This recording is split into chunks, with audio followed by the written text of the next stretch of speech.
Hey guys, it's Greg Alexander, and today I want to talk about the chatterbait or the vibrating jig. I've done a couple videos on it, but I wanted to talk about some little things that you can do or things that you need to understand about a chatterbait that'll help you catch more fish. A chatterbait is generally considered, a reaction type bait, especially when you're ripping it out of grass. That's when you'll get most of your bites on a chatterbait. But there's other ways to create a reaction strike with the chatterbait. And a chatterbait is generally not considered necessarily an open water, clear water type bait. You're going to go with more realistic things like swim baits or jerk baits or top water a lot of times in a clear water situation. But there's a way to generate bites with a chatterbait in a clear water situation that people are not doing or not telling you about. And it's something that I kind of discovered by accident. And let's first say the most common ways to rig a chatterbait or vibrating jig, like this jackhammer jig here, is with a Zaco, right? Or any type of bait like a Zaco type baits, or a boot tail swim bait. That's the two most common type of way to rig it.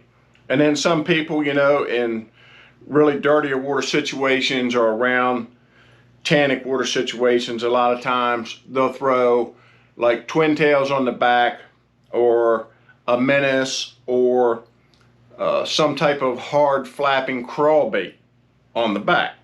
And that's all good, and that gives it life and action, and you'll catch fish doing that. But when you get into a really clear water situation, sometimes that looks kind of fake to the fish. So you got to do something a little bit different. And what I discovered by accident one day is I got my trailer ripped off of the chatterbait. And I thought, well, I want to go ahead and clear my line here, because I ripped it off. I want to clear my line. So I made a long cast with it. And I started reeling it in real fast. And I'm looking at this chatterbait in the water, and it is hunting like nothing you've ever seen short of a jerkbait. And then a bass T-bones it. And so I learned right there that, the common way to fish something all the time may not always be the best way to fish it. So if you want to generate strikes in a clear water situation with a vibrating jig, then put no trailer on it.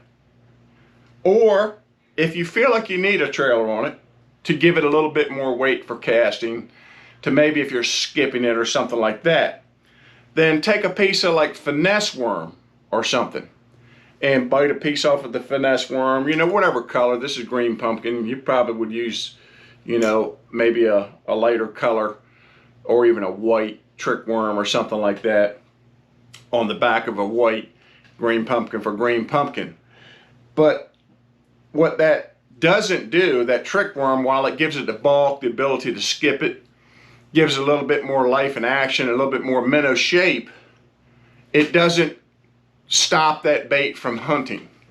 When I say hunting, you're reeling it in, and for no apparent reason, it wants to go left, wants to go right, wants to dive, wants to come up, wants to go down. And those are things, that people look for with particular types of crankbaits. Some crankbaits hunt real good, some don't. So that's just a tip that you can use when you're in a clear water situation and you want to be able to generate strikes with your vibrating jig. Then try that tactic and you will catch more fish.